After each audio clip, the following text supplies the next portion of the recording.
Halo semuanya, selamat datang di video pembelajaran belajar kripto. Di sesi kali ini kita akan membahas topik yang sangat penting dan seringkali kurang dipahami oleh pemula di dunia kripto, yaitu privasi dan anonimitas, serta bagaimana model privasi dianalisis dan dikembangkan di dunia blockchain, khususnya dalam konteks Bitcoin. Privasi dan anonimitas adalah dua elemen fundamental yang menjadi perhatian besar sejak awal munculnya teknologi blockchain.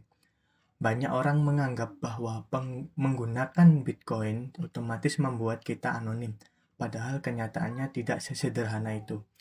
Melalui presentasi ini, kita akan menjelajahi bagaimana sistem privasi bekerja dalam Bitcoin, membandingkannya dengan sistem tradisional, serta mempelajari bagaimana analisis data blockchain dapat membongkar identitas dan alur transaksi yang sebelumnya tanpa tersembunyi.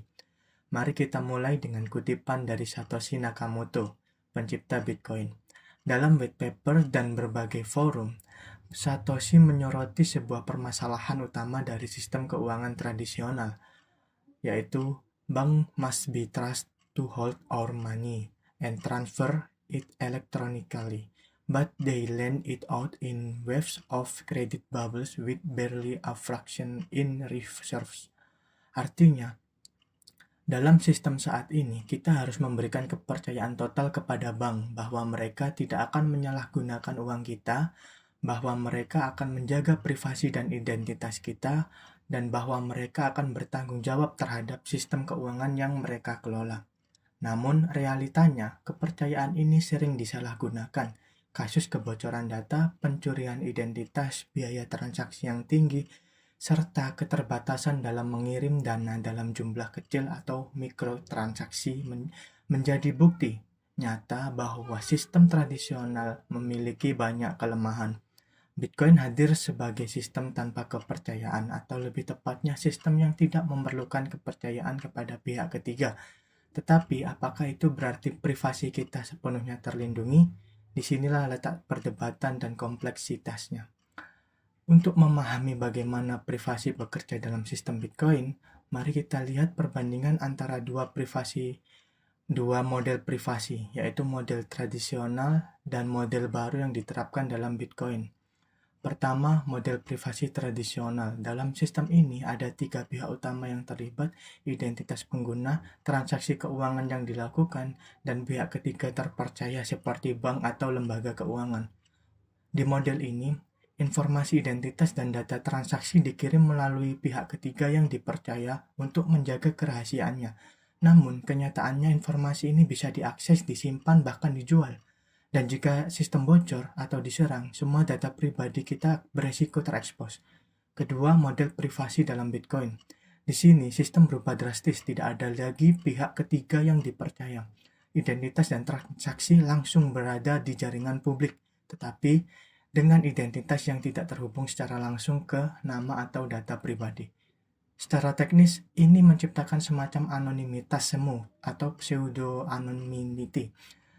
Alamat Bitcoin kita tidak mencantumkan nama kita, tetapi seluruh histori transaksi bersifat publik dan permanen di blockchain. Ini seperti memakai topeng di depan umum. Kita tidak dikenali secara langsung, tapi semua gerakan kita bisa direkam dan ditelusuri. Selanjutnya kita akan membahas lebih dalam tentang time analysis, sebuah teknik dasar namun sangat penting dalam analisis privasi di jaringan Bitcoin. Untuk memahaminya, mari kita lihat ilustrasi visual yang ada pada slide ini. Nah, time analysis adalah metode untuk menelusuri asal-usul koin dalam sebuah alamat. Dengan kata lain, kita menghitung berapa persen dari saldo suatu alamat yang berasal dari alamat lain. Konsep ini menjadi penting karena meskipun alamat Bitcoin tanpa anonim, seluruh histori transaksinya terbuka dan permanen di blockchain, maka siapapun bisa menggunakan data ini untuk menganalisis hubungan antar alamat. Misalnya untuk melacak aktivitas mencurigakan atau dana hasil pencurian. Mari kita pelajari contoh di gambar ini.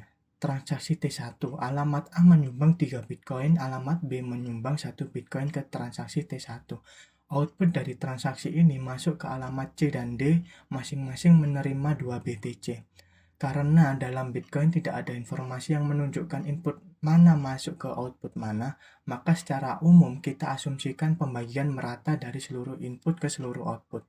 Total input sama dengan 4 BTC, 3 dari A, 1 dari B. Maka proporsi kontribusi dari A 75%, kontribusi dari B 25%. Alamat C menerima 2 Bitcoin terdiri dari 1,5 Bitcoin dari A dan 0,5 Bitcoin dari B. Alamat D juga menerima 2 Bitcoin terdiri dari 1,5 Bitcoin dari A dan 0,5 Bitcoin dari B. Dengan demikian, time dari alamat A di alamat C adalah 0,75 dan dari B adalah 0,25. Kemudian lanjut ke transaksi T2, sekarang alamat C dan E bergabung dalam transaksi T2, memberikan input ke alamat F. C memberikan 2 Bitcoin dan E memberikan 8 Bitcoin, total 10 Bitcoin. Dari sini kita tahu bahwa 80% dana berasal dari E dan 20% dana berasal dari C. Karena kita tahu bahwa dana dari C tersendiri itu terdiri dari 75 berasal dari A, 25 berasal dari B, maka di alamat F kita bisa katakan bahwa 15% dari koin yang berasal dari alamat A, 5% dari koin berasal dari alamat B, dan sisanya 80% berasal dari alamat E. Inilah hasil dari time analysis. Kita bisa melihat berapa besar jejak dana dari suatu alamat yang sampai ke tujuan akhir, bahkan melewati beberapa transaksi perantara. Penting, time identitas. Namun perlu diingat, time analysis tidak bisa dijadikan bukti bahwa alamat tersebut memiliki orang yang sama. Contohnya, alamat C bisa saja milik sebuah exchange atau layanan lain yang menjadi perantara. Alamat D bisa jadi adalah alamat change, tempat kembalian dari transaksi. Meskipun keduanya memiliki time dari A dan B, mereka tidak selalu identik dengan pemilik dana awal. Kesimpulannya, time analysis menunjukkan bagaimana transparansi blockchain bisa digunakan untuk menelusuri aliran dana. Ini berguna untuk investasi, audit, dan analisis keamanan, tapi juga sekaligus menunjukkan kerentanan privasi di sistem yang kita kira anonim.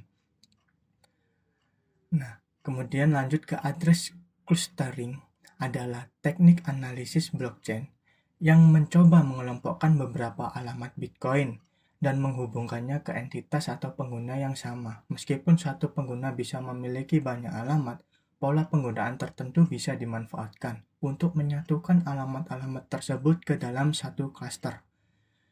Biasanya, dalam address clustering, kita punya struktur seperti kategori, yaitu jenis entitas yang dikenali, misalnya exchange, mixer, darknet market, dan lain-lain. Kemudian cluster, sekumpulan alamat yang diyakini dimiliki oleh entitas yang sama. Kemudian address, daftar alamat spesifik dalam cluster tersebut. Kemudian teks, informasi tambahan yang menghubungkan cluster ke nama perusahaan atau layanan yang dikenal. Beberapa teknik populer yang digunakan yaitu pertama, heuristik multi-input. Jika beberapa alamat digunakan bersama-sama dalam satu transaksi input, besar kemungkinan mereka dikendalikan oleh satu pengguna. Kemudian change address detection. Dalam banyak kasus, output transaksi yang tidak dikirim ke orang lain kemungkinan adalah alamat kembalian atau change address milik pengirim. Yang ketiga, time and frequency pattern. Pola waktu dan volume transaksi bisa memberi petunjuk tentang aktivitas terkoordinasi dari satu entitas. Misalnya, jika alamat Bitcoin berbeda digunakan berulang kali dalam transaksi input yang sama, maka analisis bisa mengelompokkannya ke satu cluster dan memberi tag contoh Binance Hot Wallet. Walau alamat itu sendiri tidak menyebut nama Binance, data on-chain mengungkapkan hubungan mereka. Nah, meskipun address clustering sangat berguna untuk tracking dana dan penegakan hukum, metode ini tidak 100% akurat. Pengguna yang paham privasi bisa menggunakan CoinJoin, Mixer, atau stealth address untuk menghindari clustering. Kemudian transaksi Grab. Transaksi Grab adalah salah satu cara paling visual dan intuitif untuk menganalisis alur transaksi Bitcoin. Setiap transaksi di blockchain dapat direpresentasikan sebagai node atau edge dalam sebuah grafik jaringan. Struktur dasarnya yaitu node lingkaran mewakili alamat atau dompet, Kemudian transaksi box mewakili transaksi dan edge atau panah menunjukkan arah aliran dana dari input transaksi lalu dari transaksi ke output. Manfaat dari transaksi Grab ini, yang pertama, visualisasi alur dana sangat efektif untuk melihat bagaimana dana berpindah antar alamat dari waktu ke waktu. Kemudian identifikasi titik penting, misalnya node yang menerima dana dari banyak alamat bisa jadi exchanger atau penada. Yang ketiga, analisis jejak transaksi. Siapa saja yang pernah berinteraksi secara tidak langsung dalam satu chain transaksi. Nah, contohnya seperti gambar sebelumnya pada slide 4 tentang chain analysis adalah bagian dari transaction Grab. Di sana terlihat jelas bagaimana A dan B berkontribusi ke T1, kemudian uangnya mengalir ke C dan D, lalu C dan E masuk ke T2, dan akhirnya sampai ke F. Transaksi Grab sangat powerful, tapi ini juga menyoroti kelemahan privasi Bitcoin karena semua data tersedia publik. Siapapun bisa membangun dan menganalisis grafik ini untuk mencari pola atau mengidentifikasi hubungan antar alamat. Lanjut, geolocation. Meskipun Bitcoin tidak menyimpan lokasi geografis dalam transaksinya, para peneliti dan analis dapat menggabungkan data off-chain dan on-chain untuk memperkirakan lokasi geografis suatu aktivitas blockchain. Jadi cara kerja geolocation, yang pertama IP address logging. Saat node terhubung ke jaringan Bitcoin, alamat IP mereka bisa diidentifikasi, terutama jika mereka tidak menggunakan VPN, Tor, atau relay. Yang kedua, exchange data. Banyak exchange terpusat mencatat alamat IP dan lokasi pengguna mereka. Jika data ini bocor atau tersedia untuk otoritas hukum, maka bisa digunakan untuk melacak lokasi suatu alamat. Yang ketiga, timestamp atau zona waktu.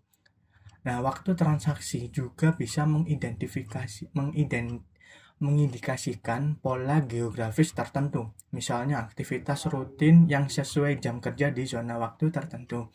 Ancaman privasinya yaitu penggabungan data ini memungkinkan melacak negara atau kota asal pengguna, menargetkan node yang aktif di wilayah tertentu, melakukan profiling lokasi aktivitas mencurigakan, contoh dark web market.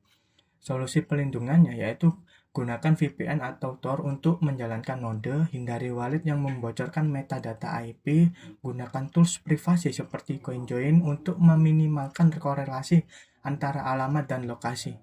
Kesimpulannya yaitu geolocation memperlihatkan bahwa privasi di blockchain tidak hanya soal alamat dan transaksi, tapi juga berkaitan dengan data di luar jaringan atau off-chain.